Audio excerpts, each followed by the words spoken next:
Hi guys. Still typing in boring IP addresses and ports to access your local services? Stop right there. Let's be real. It's not just inconvenient, it's putting your security at risk. Anyone on your network, even someone with just basic knowledge, could fire up a packet sniffer and grab that data. That is scary. So in this video, we're going to create a setup that makes managing your home server more secure and efficient. Have you ever wondered how to link a custom domain to your local server?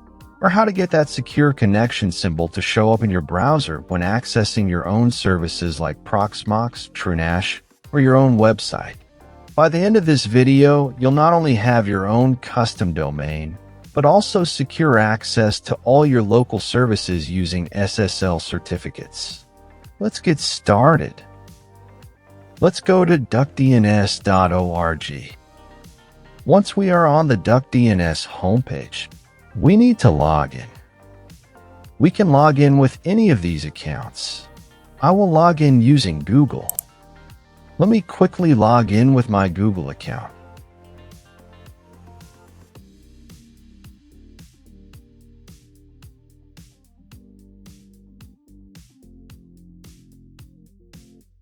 Once we are logged in, we can see these information. Like our account type, token, when was the token generated, and account creation date. We will only need the token while we are generating the SSL certificate using Let's Encrypt. So let's create a domain for our internal services. For that, we need to type the domain here. After the domain is created, this will be the entire format of it.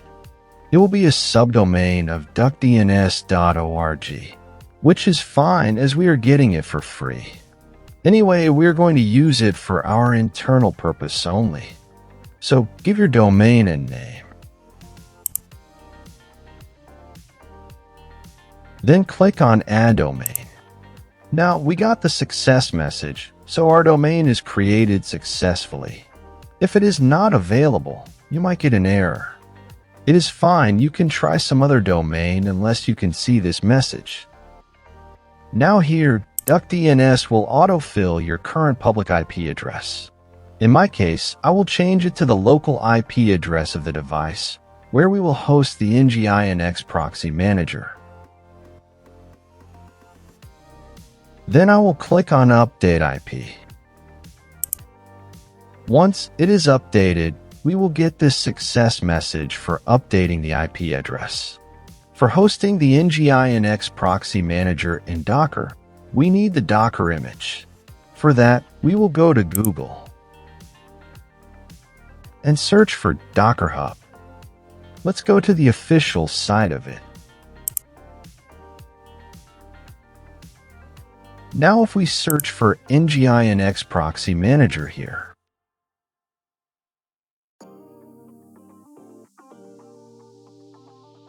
you can see there are many Docker images hosted. We will be using the one, which is from JC21. It gets updated frequently, which is why I use it. Let's open this page. We will keep this page open as we need to copy this image tag to our Docker Compose file. Now let's create the Docker Compose file. I've already connected to an Ubuntu machine using remote SSH. You can click on the I button if you're interested to know how to remotely connect using remote SSH from VS Code. Now before we create the Docker Compose file, let's create a directory.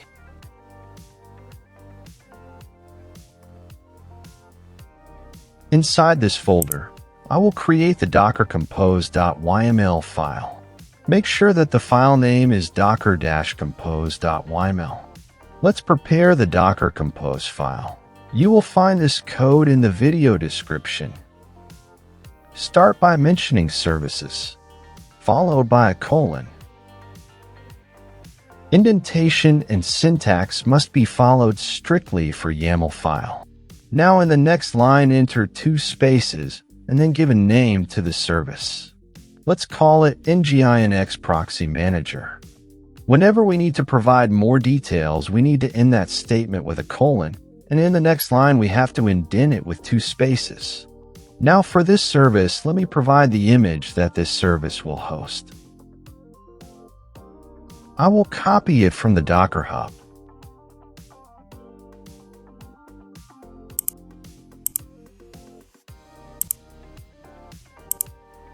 Now let's provide the container name.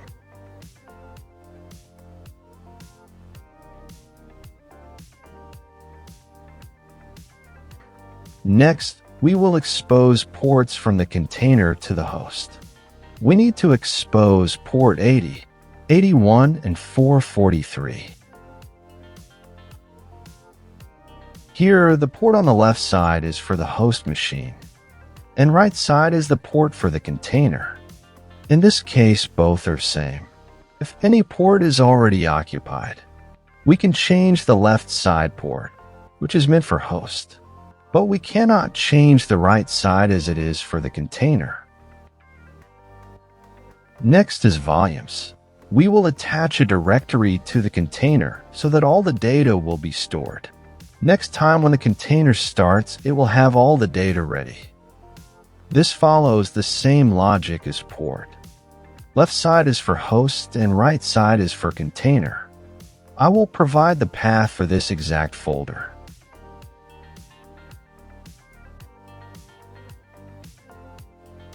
And add a new directory named volumes. Inside volumes, it will create a subdirectory named Nginx Proxy Manager, then data. And we will bind it to the /data directory. Also bind another volumes for Let's Encrypt. I will create another folder for it under Nginx Proxy Manager directory. And bind it to /etc/Let's Encrypt directory of the container. Now only one more thing we need to add, the restart policy. We need to set it to unless stopped. Now let's open the terminal. I already have Docker installed in this system. Now let's deploy the Docker container. We created the Docker Compose file inside a directory. We have to be on the same directory as the Docker Compose file. So let's change the directory. Now to deploy the container, type the command docker compose up-d. This will keep the container running even when we close the terminal. Else the service will stop once we close the terminal. Since the Docker image is not available locally, it will pull it from the Docker Hub. Once the image is downloaded, it will immediately start the container. Easy, right? Now that it's up and running, we can access the service through port 81. Let's open up a browser and check it out. Here, we need to enter the IP address of the host machine followed by :81.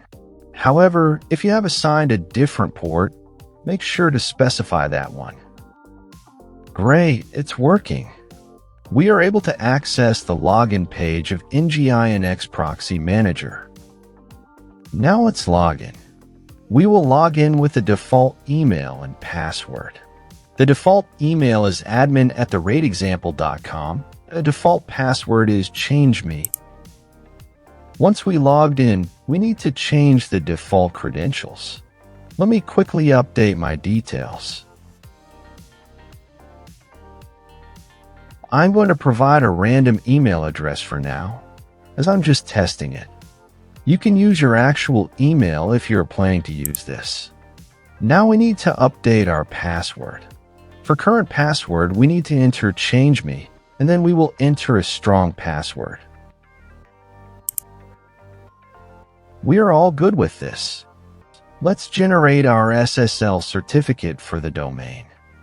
To do that, click on SSL Certificates at the top. Let's create one. Just click on this button to add a new SSL.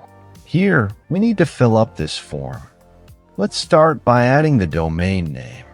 I will copy the name from DuckDNS site and paste it here. Once pasted, we can see the domain appearing below. Click on it to add it. Next, we will add it for all the subdomains. For that, just type asterisk followed by a dot and paste the same domain name. Click on it to add it, just like we did before. Now we can create subdomains for all the services, and the same certificate will be valid for all of them. Next, I will turn on this toggle button to accept the terms of service. After that, we need to enable the DNS challenge. Now we will select our DNS provider. With no doubt, it will be DuckDNS. Then I will copy my token from DuckDNS page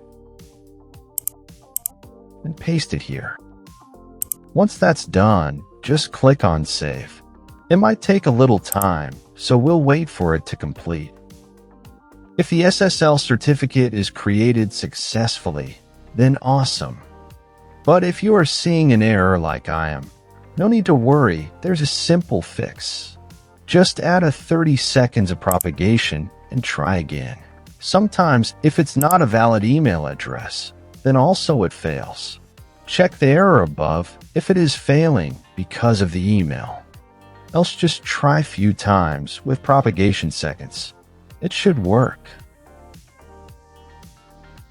Now we have a valid SSL certificate for our domain.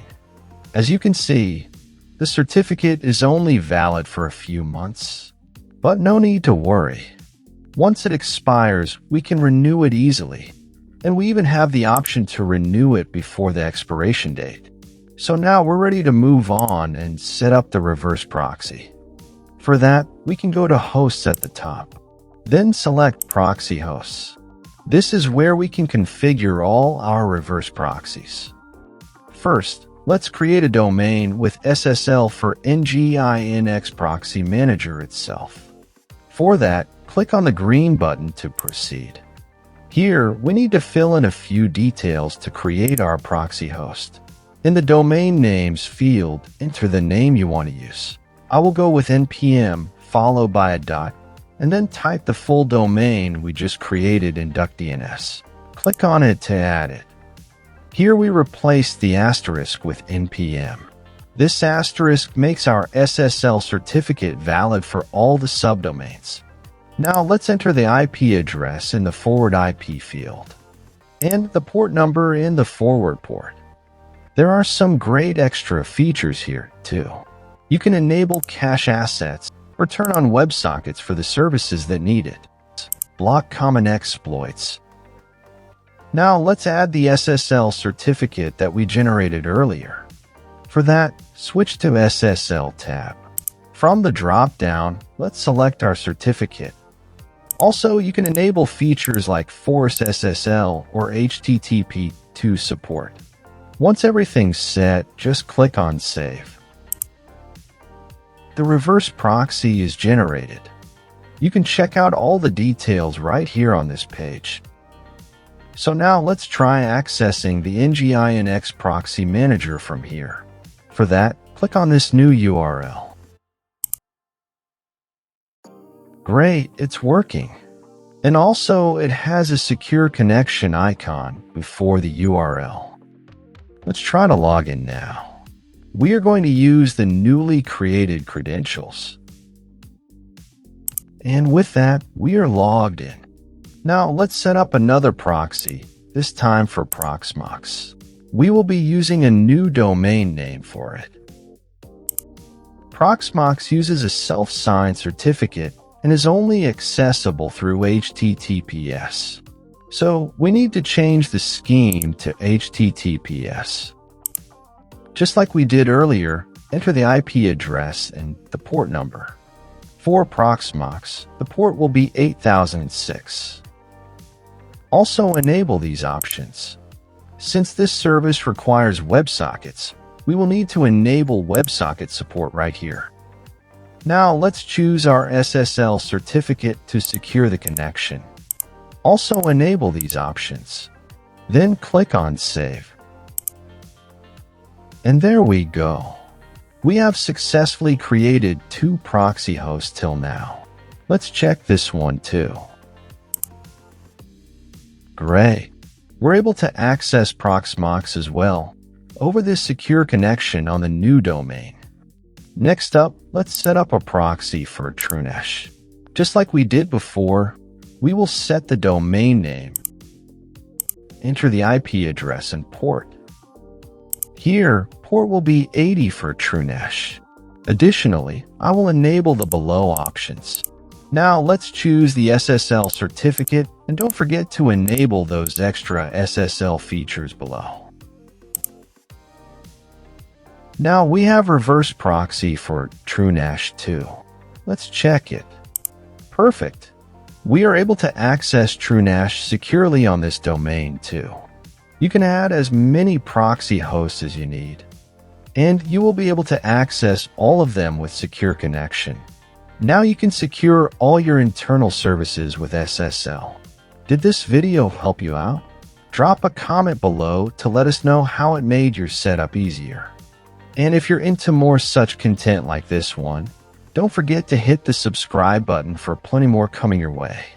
Thanks for watching.